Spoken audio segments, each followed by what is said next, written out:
Lors de ses bombardements sur l'Iran, Israël a visé des sites pétroliers et gaziers. Ces infrastructures énergétiques sont cruciales pour le régime iranien. Et Israël le sait. Les frappes israéliennes s'expliquent par la volonté de provoquer un changement de régime. Les questions liées à l'essence font partie des questions sensibles pour la sécurité nationale en République islamique d'Iran. Depuis l'attaque d'Israël sur l'Iran le 13 juin 2025, le monde a identifié au moins 3 infrastructures énergétiques majeures touchées par des frappes. D'abord, le dépôt de carburant de Sharan, au nord de Téhéran, bombardé le 14 juin. Il s'agit de l'un des plus grands centres de stockage et de distribution de carburant de Téhéran. Sur les images satellites, on peut apercevoir qu'au moins 4 réservoirs sur 11 ont été touchés. Au sud de la capitale iranienne, c'est l'une des plus grandes raffineries de pétrole du pays qui a été frappée dans la nuit du 14 au 15 juin. Au moins 2 réservoirs ont été détruits. Sur les images satellites, on aperçoit l'immense panache de fumée. Enfin, sur la côte sud de l'Iran, Israël a visé le plus vaste complexe de production gazière au monde. Il est essentiel pour l'Iran puisqu'il représente les 2/3 de la production de gaz du pays. Selon l'agence de presse iranienne Tasnim, la plateforme de production a été mise à l'arrêt.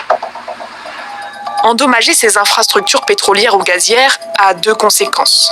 La première, en Iran. Les dégâts causés pourraient créer des pénuries d'électricité et de carburant. L'approvisionnement énergétique du pays est tributaire à environ 72% du gaz, notamment pour générer de l'électricité. Et concernant l'essence, aujourd'hui son prix est assez bas car l'Iran est l'un des pays au monde où l'essence est la plus subventionnée. Mais s'il y a moins d'essence disponible, il y a un risque de faire augmenter les prix et mettre en colère les Iraniens qui pourraient se retourner contre le régime. Les frappes israéliennes sur les infrastructures énergétiques de l'Iran s'expliquent par la volonté de provoquer probablement un changement de régime, puisqu'on avait vu en novembre 2019 les manifestations d'Aban qui étaient contre les augmentations du prix de l'essence en Iran. Donc c'est un sujet extrêmement sensible. Benjamin Netanyahou a d'ailleurs explicitement invité les Iraniens à se soulever contre leur régime. Tonight I wish to speak to you, the proud people of Iran. And the time has come for you to unite around your flag and your historic legacy by standing up for your freedom from an evil and oppressive regime.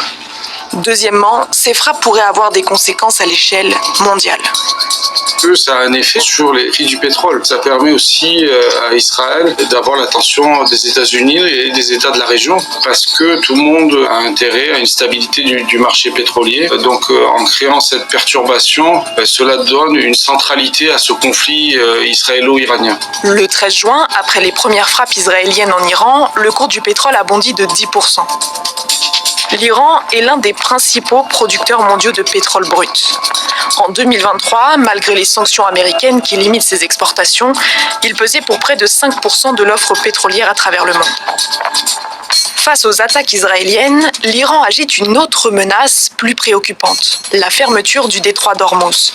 C'est par ici que transite 20% de l'offre mondiale de pétrole chaque jour. Dans le contexte des frappes israéliennes, il est possible que l'Iran ne soit plus en capacité d'exporter son pétrole.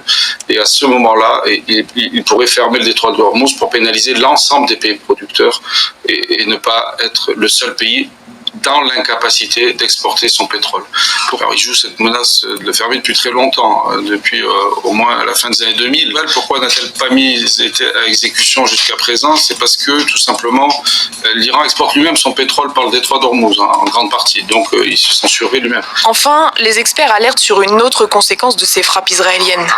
L'augmentation de la pollution dans un pays qui fait déjà partie des plus pollués au monde. De cibler les infrastructures pétrolières revêt un risque écologique majeur pour la qualité de l'air dans la région, pour la pollution, il y a des champs offshore, donc ça pourrait être aussi également une catastrophe écologique.